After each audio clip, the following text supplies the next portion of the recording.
विद्यार्थी मित्रों नमस्कार। मैं टीयू गौतम आदर्श विद्यालय आमगांव आप सभी का स्वागत करती हूं।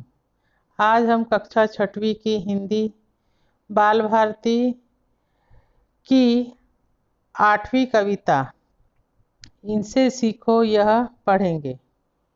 इस कविता के कवि श्री नाथ सिंह जी है। इन्होंने इस कविता में बताया है कि प्रकृति में पाई जाने वाली प्रत्येक वस्तु से हमें कुछ न कुछ सीख मिलती है। इनसे हमें जीवन में काम आने वाली अनेक अच्छी बातें सीखने को मिल सकती है, जिन्हें ग्रहण करना आवश्यक है। कविता का पठन। फूलों से नित हंसना सीखो, भंवरों से नित गाना। अर्थात हमें खिले हुए फूलों से हमेशा हंसते रहना और भंवरों से हमेशा गुनगुनाते रहना या खुश रहना सीखना चाहिए।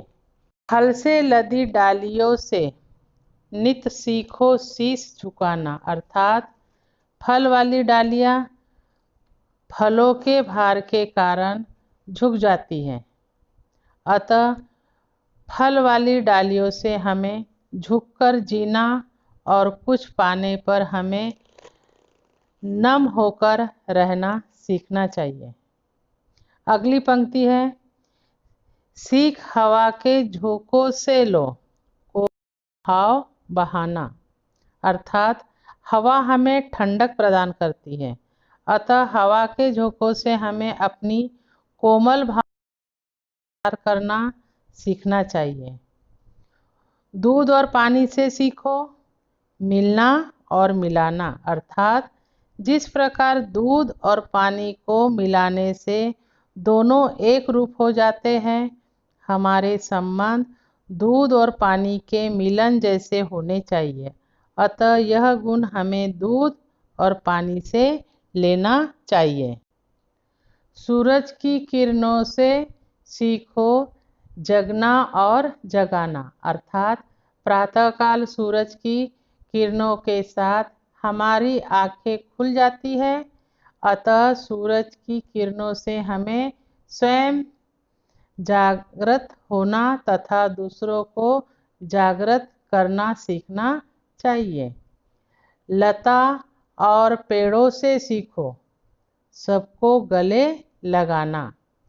लता पेड़ से इस कदर लिपटी रहती है कि उसे पेड़ से अलग करना मुश्किल होता है, अतः हमें सभी लोगों को इसी भावना से अपनाना चाहिए। वर्षा की बूंदों से सीखो सबका हृदय जुड़ाना। वर्षा की बूंदें सबको शीतलता प्रदान करती हैं, अतः हमें इससे सीख लेनी चाहिए और सदा अपने सद्व्यवहार से लोगों का हृदय जीतकर उन्हें प्रसन्न रखना चाहिए। मेहंदी से सीखो पिसकर भी अपना रंग चढ़ाना। मेहंदी की विशेषता यह है कि वह पत्थर पर पिस जाने पर भी अपना गुण नहीं खोती और अपना रंग चढ़ाकर ही छोड़ती है। अतः हमें मेहंदी से यह सीख लेनी चाहिए कि संकट का सामना करते हुए निखर कर आए। दीपक से सीखो जितना हो सके अंधेरा हरना। दीपक प्रकाशित होने पर अंधेरा दूर कर देता है, अतः दीपक से यह सीख लेनी चाहिए कि हम अपने भीतर की बुराई दूर करें और ज्ञान का प्रकाश फैलाएं। पृथ्वी से सीखो प्राणी की सच्ची सेवा करना। पृथ्वी प्रत्येक प्राणी को जीवन दान देती है, अतः पृथ्वी से यह सीख लेकर हमें प्राणियों की सच्ची सेवा करनी सीखनी चाहिए। जलधारा से सीखो आगे जीवन पथ में बढ़ना। अतः पानी की धारा हमें यह सिखाती है कि हम जीवन में आगे ही आगे बढ़ते रहें। और धुएं से सीखो बच्चों ऊंचे ही पर चढ़ना। धुआं हमेशा ऊपर की ओर ही जाता है।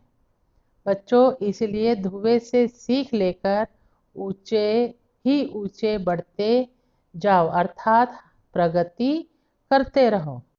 सत्पुरुष के जीवन से सीखो चरित्र निज गणना।